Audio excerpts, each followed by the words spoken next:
AI సాయంతో కొత్త తరహా మోసాలకు పాల్పడుతున్నారు సైబర్ నేరగాళ్లు. ముఖాలు మార్చి డబ్బు వసూలు చేస్తున్నారు. ఖమ్మం జిల్లాలో ఏకంగా ఏపీ సీఎం చంద్రబాబు పేరుతో వీడియో కాల్ చేసి కార్యకర్తలను మోసగించారు. ఏఐతో ముఖాలు మార్చి వీడియో కాన్ఫరెన్స్ ద్వారా తెలంగాణ టీడీపీ నాయకుల నుంచి డబ్బు కొట్టేశారు.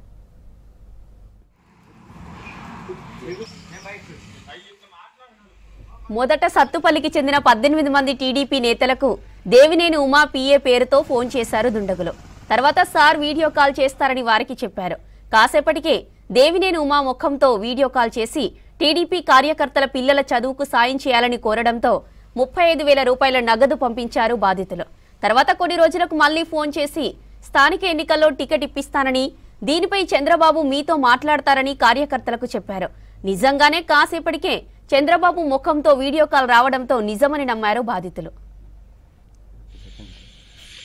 నమస్కారం సార్. చేశారు సార్. అలాగే sir. Okay sir, thank you sir. నమస్కారం సార్. చేశారు సార్. అలాగే sir. Okay sir, thank you sir. నమస్కారం సార్. ఆ తర్వాత విజయవాడ వస్తే బీఫామ్ ఇప్పిస్తామని చెప్పడంతో విజయవాడ వెళ్లారు.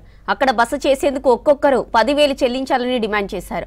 ఈ క్రమంలోనే ఫుడ్ బిల్ విషయంలో హోటల్ సిబ్బందితో గొడవ జరగడంతో విషయం బయటపడింది. పోలీసులు జోక్యం చేసుకుని దేవినేని ఉమాకి కాల్ చేసి ఆరా తీయగా ఇదంతా ఫ్రాడ్ అని తేలింది. దీనిపై విచారణ చేపట్టిన పోలీసులు ఏలూరుకు చెందిన ఓ యువకుడిని అరెస్టు చేశారు. మేము గత 6 సంవత్సరాలుగా ఎంతో యాక్టివ్గా పార్టీ కోసం పనిచేస్తున్నాం. గత 15 రోజుల నుంచి మా గ్రామంలోని కంజర్ సతీష్ అనే వ్యక్తికి ఏఐ టెక్నాలజీతో చంద్రబాబు గారు మాట్లాడినట్టు, దేవినేని ఉమా గారు మాట్లాడినట్టు కాల్ చేస్తూ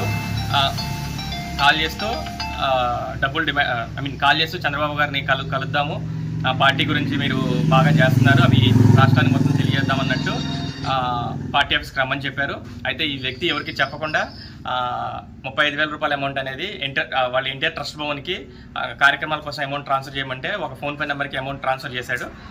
అది గురించి మొత్తం అయ్యాక విజయవాడ వెళ్ళాక ఇట్లా మోసపోయాన్ని గ్రహించి మా కాకిలబిర్గా మా వాళ్ళకి చెప్తే మా వాళ్ళందరూ కలిసి వెళ్ళారు. అక్కడికి వెళ్ళిన తర్వాత హోటల్ సిబ్బంది కూడా నిలదీశారు, మీకు ఏమైనా తెలుసా ఇది అని. నిలదీసిన తర్వాత వాళ్ళు మాకేం సంబంధం లేదని చెప్పారు. దాంతో మేము మా వాళ్ళు దేవినేని ఉమా గారిని అప్రోచ్ అయ్యి జరిగిన విషయం అంతా చెప్పారు. నాకు తర్వాత చెప్పడం వల్ల నేను మండల పార్టీ అధ్యక్షుడు బాధ్యతలు తీసుకొని మంగళగిరి పార్టీ ఆఫీస్కి వెళ్ళాను. బాబు గారిని కలిసి అంతా ఎక్స్ప్లెయిన్ చేద్దామని. కానీ ఆయన బిజీగా ఉండడం వల్ల షెడ్యూల్ దొరకలేదు నాకు. సో మేము తర్వాత మోసపోయాన్ని గ్రహించి మేము ఉమా గారికి చెప్పి మేము వచ్చేసాము.